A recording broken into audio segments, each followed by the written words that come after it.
सम्मानित आज जनता महादलित संघ के इस सभागार में उपस्थित और इसके अध्यक्ष भाई राजेंद्र राम जी, संचालन और इसके आयोजककर्ता और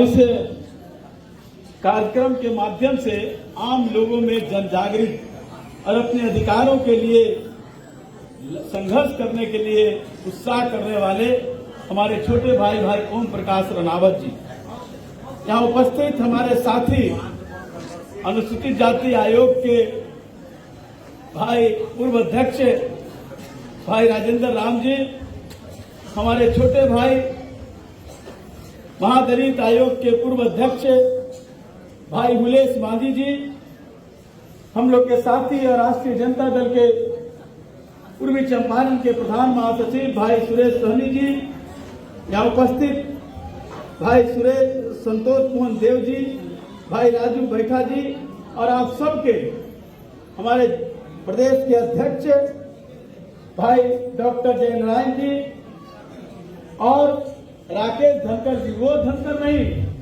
जो राज्यसभा में उपराष्ट्रपति बन करके के जो महादलितों को संविधान को खात्मा करने के लिए किस संकल्पित है, वो जगदीश धनखड़ नहीं, ये राकेश धनखड़ जी है। और हम लोग के साथी भाई यहाँ उपस्थित हमारी बहन मीना देवी जी, जयसी राम जी, त्रिलोक राउत जी, वीरेंद्र राम जी, राजकुमार जी, संतोष बैठा जी, सुनीत राम जी, अभिषेक कुमार रजक जी, हरेंद्र बैठा जी, विजय रंजन जी, भाई मेजर राजकुमार रजक जी, कमलेश राम जी, बहन मंगला जी, मुन्नी देवी जी, फुलचंद मांझी जी और इस मंच पर बैठे हुए तमाम हमारे नेता वृंद और आए हुए सभागार में बाबा साहब भीमराव अम्बेडकर के वंशज बहनों, भाइयों और माताओं और हमारे साथियों, मुझे खुशी है कि इस पश्चिम पूर्वी चंपारण जो शोषण के खिलाफ जहां एक बड़ी लड़ाई राष्ट्रपिता महात्मा गांधी ने लड़ने का काम किया था, उस धरती पर अंबेडकर के संतान आज यहां पर उपस्थित है उसी लड़ाई को मंजिल तक पहुंचाने के लिए और अपने को संगठन को संगठित करने के लिए। साथियों, आप जो बैठे हैं बड़ी गंभीर सवाल है, क्योंकि देश में आज जिस तरह के वातावरण चल रहे हैं, आज देश में जिस तरह से लोगों को गुलाम की ओर ले जाने का 5000 वर्षों के पहले जो गुलामी थी, 5000 वर्षों तक हमारे पूर्वजों ने जिस दंश को झला, उस दंश को फिर से स्थापित करने की साजिश चंद मुट्ठी भर लोग 1925 से प्रयास करते करते इसलिए वर्षों में इस स्थान पर आए हैं कि वो अपनी सोच में, अपनी विचार में सफलता की ओर जा रहे हैं। और जो बाबा साहब भीमराव अम्बेडकर ने संविधान दिया था, जो संविधान किसी एक व्यक्ति के लिए नहीं, किसी वर्ग के लिए नहीं, किसी एक जाति के लिए नहीं, बल्कि इस हिंदुस्तान में रहने वाले तमाम लोगों को अधिकार देने का काम किया था। हाँ, विशेष अधिकार दिया था जो 5000 वर्षों तक जो गुलामी की दंश झेल रहे थे, जिनके पास शिक्षा की कोई अधिकार नहीं था, जिनके पास पूंजी का कोई अधिकार नहीं था, संपत्ति का अधिकार नहीं था, जिनको सम्मान बचाने का अधिकार नहीं था, ऐसे लोगों को खिलाफ भारत का संविधान का निर्माण हुआ था। और संविधान को आज खतरा उपस्थित हो गया है। आज कई तरह की चर्चाएं हो रही हैं। आज देश को किस तरह से फिर से उल्टी गिनती शुरू हो जाए, ये काम चल रहा है साथियों। इस मंच का कोई अब राजनीतिक उपयोग नहीं करना चाहते हैं, लेकिन देश में जो वर्तमान परिस्थितियां हैं, जो भयावह स्थिति है, हमारी महिलाएं, दलित हमारी महिलाएं, हमारी बहनें क्या अत्याचार, अपमान, उपहास के ही योग्य बनेगी, या हमारे लोग शिक्षा के अधिकार से जुड़ कर करके इस देश की अगुवाई करने का काम नहीं कर सकते? क्या इस देश की निर्माण में हमारे लोगों ने पूर्णाहुति देने का काम नहीं किया? याद करो, बाबा साहब अम्बेडकर ही नहीं, संविधान में ज्योतिराव फूले, सविता, सावित्रीबाई फूले, पेरियार, कई लोगों ने अपनी इस समाज को परिवर्तन करने के लिए देश की आजादी में अपनी कुर्बानी देने का काम किया। लेकिन आज जो लोग देश को गुलाम बनाने के लिए अंग्रेजों का साथ देने का काम किए, अंग्रेजों का खबरिया बनकर करके काम किए, वैसे लोग आज शासन में बैठ करके और हमको देश प्रेम और देश सम्मान की बात सिखाने का काम कर रहे हैं। ये देश है सभी धर्मों का। हम मंदिर मस्जिद के खिलाफ नहीं हैं, मंदिर आस्था है, लेकिन क्या मंदिर के अंदर बैठे हुए लोग और मंदिर के बाहर कटोरा लेकर के खड़े हुए लोग के बारे में चर्चा नहीं होगी? इस राज्य ने जाति जनगणना किया, तेजस्वी यादव और नीतीश कुमार ने मिलकर के जाति जनगणना कराने का काम किया। जाति गणना में क्या छन करके आया? इस राज्य की 42% आबादी, जिसको 6,000 रुपया महीना से ज्यादा मैसर नहीं होता है, यानी कि 200 रुपया, और एक परिवार। मनरेगा का क्या है? मनरेगा से भी कम जिसकी आमदनी है 42% लोग हैं। और देश का शासक क्या कर रहा है? हम विश्व गुरु बनने जा रहे हैं। कल ही लोकसभा में, परसों, कल राज्यसभा में, परसों लोकसभा में इस देश की वित्त मंत्री निर्मला सीतारमण ने कहा कि हम 3rd ट्रिब्यूनल में हम प्रवेश कर गए हैं, हम विश्व के 3रे पायदान पर पहुंचने वाले हैं, अभी 5वें पायदान पर हैं। बताइए, इस यहां बैठी हुई हमारी महिलाएं जिनकी आंखें पीली हो चुकी है, जिनके पेट और पीठ मिल गए, जिनके चेहरे पर झुर्रियां आ गई है जवानी में ही, जिनके पास शिक्षा नहीं, जिनके पास संपत्ति का अधिकार नहीं, जिनको सम्मान का अधिकार नहीं, सिर्फ एड़ियां रगड़ रगड़ कर करके और किसी तरह पेट भर खाना मिल जाए, एक टाइम, 3 टाइम भी नहीं, एक टाइम। क्या ये देश विश्व गुरु बनने वाला है? ये देश का जो रिपोर्ट आया है, इस देश में जो बच्चे पैदा हो रहे हैं, बच्चे लगभग 30 से 33% बच्चे जो पैदा हो रहे हैं उसमें कुपोषण के शिकार हैं। कोई विकलांग होता है, कोई मंदबुद्धि का होता है, कोई लूला लंगड़ा होता है, कोई गूंगा होता है, कोई बहरा होता है। हमारी माता बहनें कह देती है जरूर अगले जन्म में हम कोई दोष किए होंगे जिसके कारण हमारा बच्चा विकलांग पैदा होगा। ऐसा बात नहीं है। बात है कि देश को चलाने वाले जिसकी नीयत साफ नहीं है, अगर नीयत साफ रहती तो आपको पौष्टिक आहार की पूर्ति होती, आपको हर तरह की व्यवस्था होती।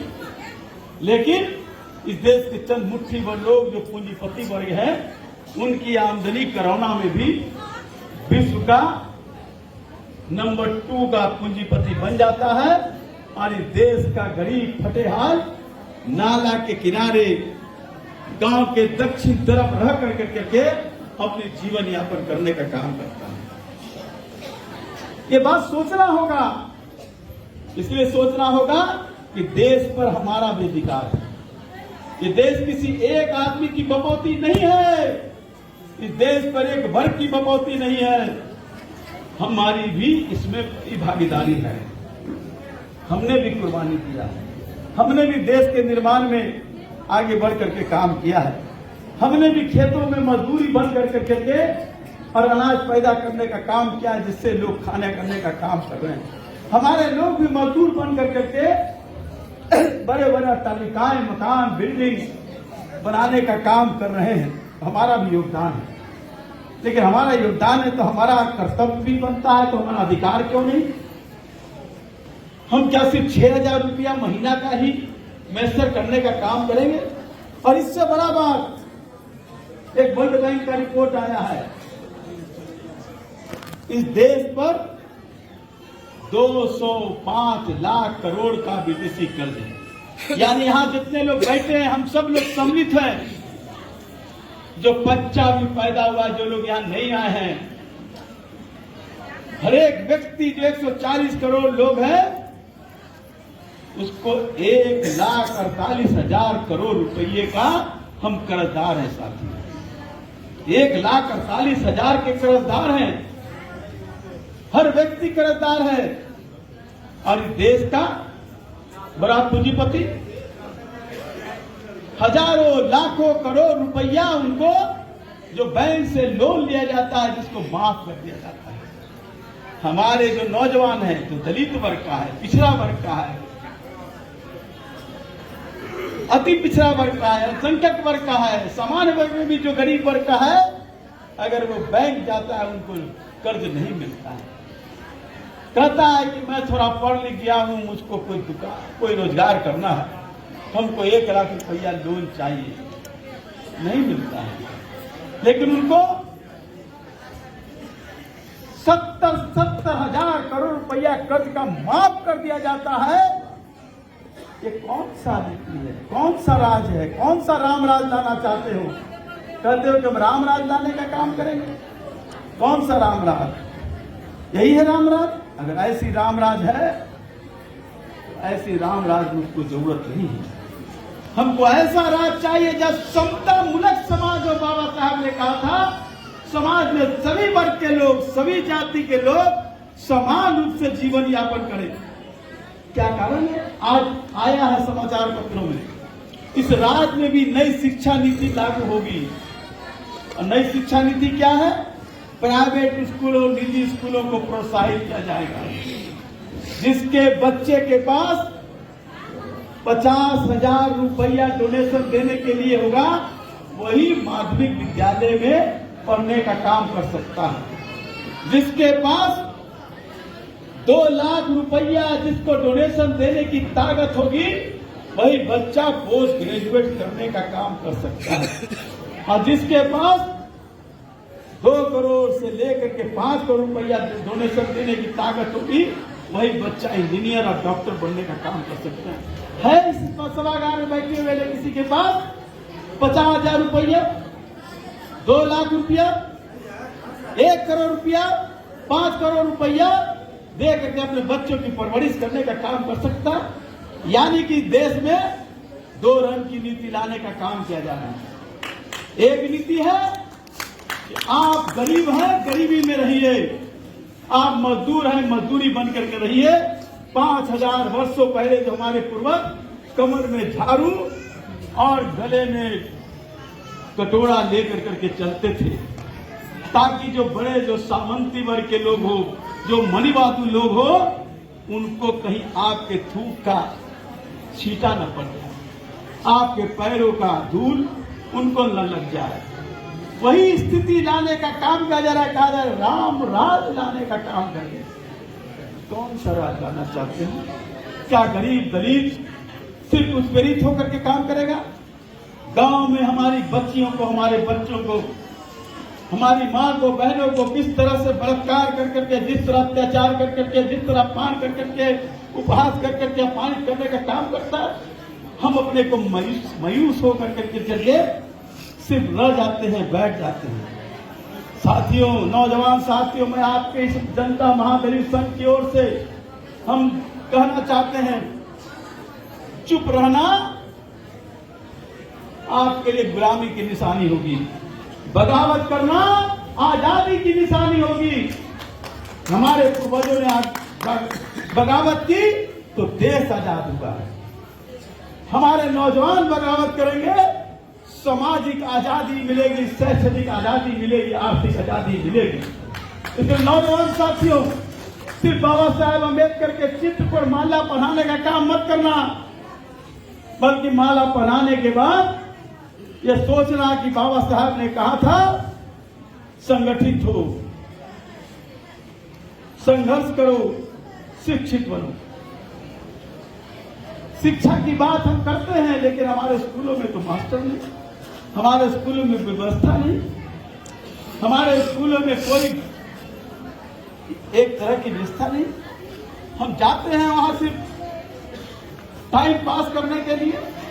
अब बड़े लोग के बच्चे तो पढ़ लिख करके IAS IPS बन जाते हैं। इसलिए साथियों,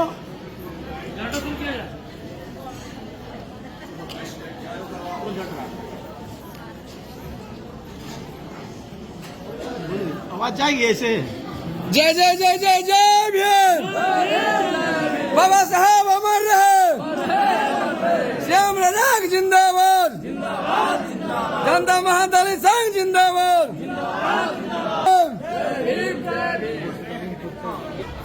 हेलो,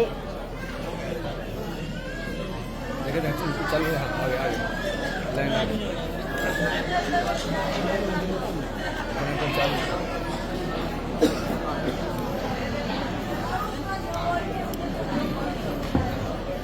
हेलो,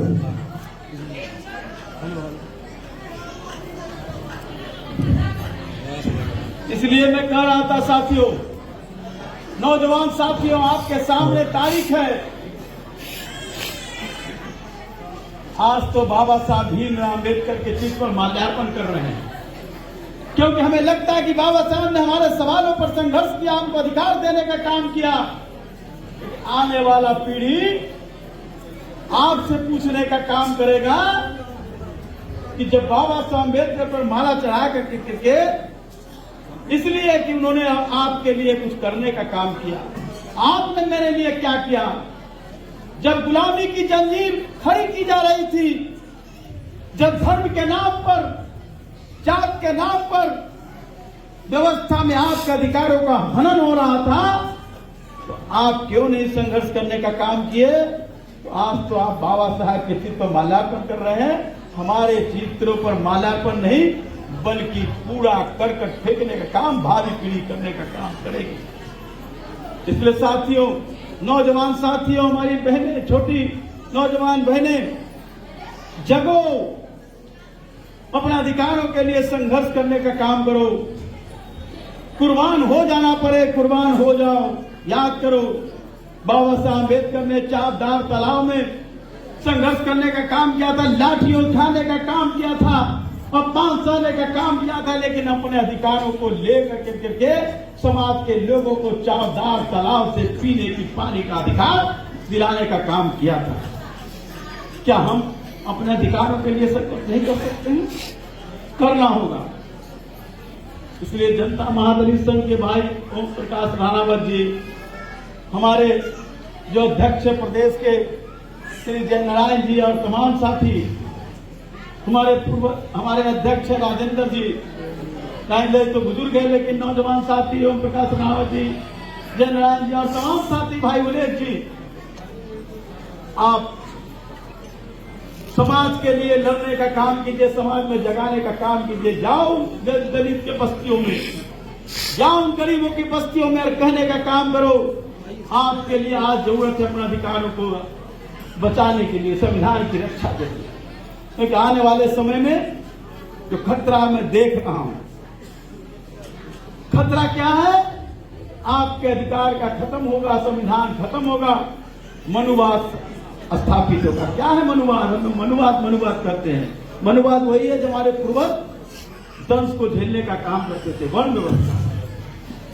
हम उन बातों को नहीं कहना चाहेंगे कि जो कहते रहे कि सनातन, हम सनातन या किसी धर्म के खिलाफ नहीं है, लेकिन अगर सनातन अच्छी है तो वर्ण व्यवस्था क्या है?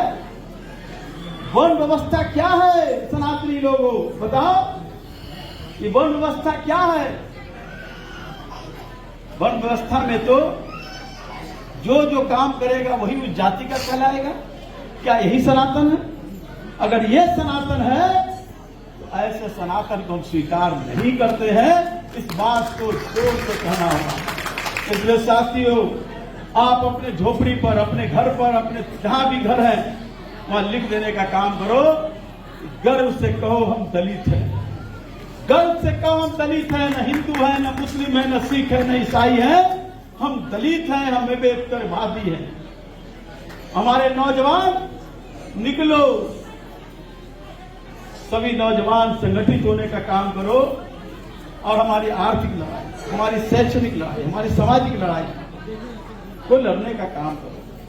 नहीं लड़ोगे, चुपचाप अगर कुछ चीजों के प्रभाव में आकर के हम अपने अधिकारों के प्रति सचेत नहीं रहेंगे, आने वाला कौम आपको माफ नहीं करेगा। इसलिए जनता महादलित ने एक उठाया है बीड़ा। हमारी पूरी शुभकामना है रंगावत जी को, हुलेस जी को, जननायक जी को, राकेश धनखड़ जी को और तमाम साथी को। संख्या कम महत्वपूर्ण नहीं है, जज्बा अगर है तो संख्या कम भी है तो बड़ी से बड़ी लड़ाई जीत सकते हो। याद करो, गुरु गोविंद सिंह ने सिर्फ 10 लोगों को लेकर के अपनी लड़ाई लड़ने का काम किया था और अपने शत्रुओं को नाश करने का काम किया था।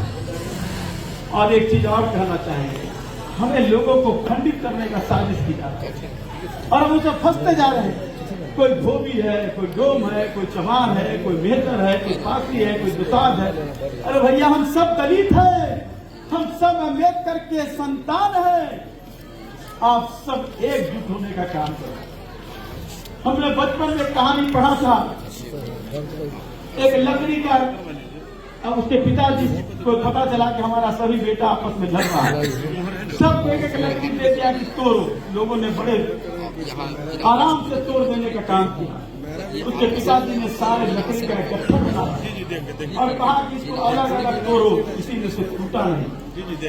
इसलिए मैं कह रहा हूँ, अगर जाति में बंधे रहोगे, लोग तुमको वोट के व्यापारी आएंगे और व्यापार के माध्यम से आपको खरीदने का काम करेंगे और खरीद करके आपके अधिकारों का सर्वनाश और हत्या करने का काम करेंगे। तो मेरे साथियों, इस बात को रखो। अभी एक रिपोर्ट आया है, इस देश के लोकसभा में धर्मेंद्र प्रधान जो शिक्षा मंत्री है, उन्होंने रिपोर्ट किया है, एक वर्ष में पूरे IIT IIM में 3000 हमारे बच्चे जो दलित वर्ग के हैं, डिमुलेट की तरह 3000 लोगों ने आत्महत्या कर ली। क्यों आत्महत्या की?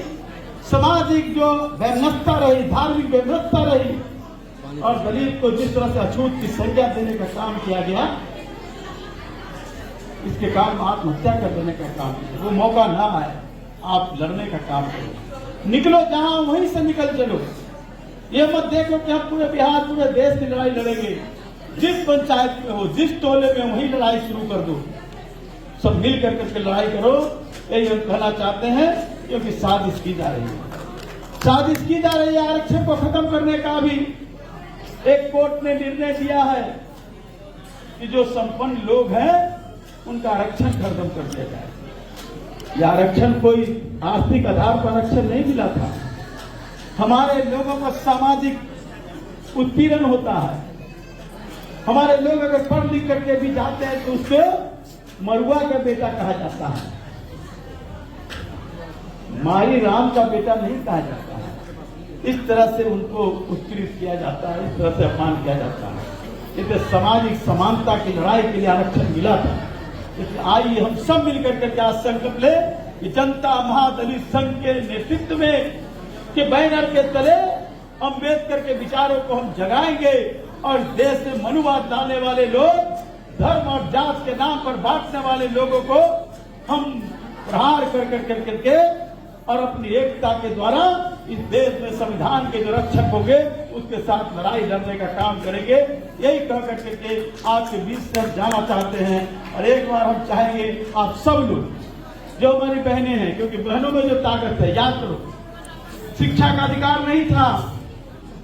जब जो मनुवादी लोग दलितों को, बच्चों को शिक्षा नहीं देना चाहते थे, सावित्रीबाई फुले फातिमा शेख ने, महिला थी, निकली और बच्चों को शिक्षा देने का काम किया। जब उनको अपमान किया जाता था, कीचड़ फेंका जाता था, उसके बावजूद भी महिलाओं में ताकत है। अगर रामा देवी नहीं होती तो बाबा साहब भीमराव अम्बेडकर आज संविधान निर्माता नहीं होते। इसलिए साथियों, आप अपनी ताकत को जगाएं। इसलिए हम बहनों से कहना चाहते हैं कि मजबूती से मैं बोल दोहरा रहा हूं, आप नारों को लगाने का काम करेंगे। एक भी अगर चुप रहते हैं तो आप बाबा साहब के प्रति आप आदर नहीं करते हैं, बल्कि तिरस्कार करते हैं। मैं यही चाहूंगा कि सब लोग एकजुट होकर करके हाथ उठा कर करके नारा लगाने का काम करेंगे। जय जय जय जय जय भीम, जय हिंद, जय भीम, जय जय जय जय जय भीम, जय भीम, जय भीम। बाबा साहब अम्बेडकर अमर रहे, अमर रहे, अमर रहे। संविधान की रक्षा कौन करेगा? हम करेंगे, हम करेंगे, संविधान की रक्षा कौन करेगा? हम करेंगे, हम करेंगे, संविधान की रक्षा कौन करेगा? हम करेंगे, हम करेंगे। जनता मादली संघ जिंदाबाद, जिंदाबाद, जिंदाबाद, जनता मादली संघ जिंदाबाद, जिंदाबाद, जिंदाबाद, धन्यवाद। श्याम रजक जिंदाबाद, जिंदाबाद, जिंदाबाद, श्याम रजक जिंदाबाद। जिंदाबाद, जिंदाबाद। बहुत बहुत धन्यवाद सर। अपने विचारों में बहुत सारे शब्द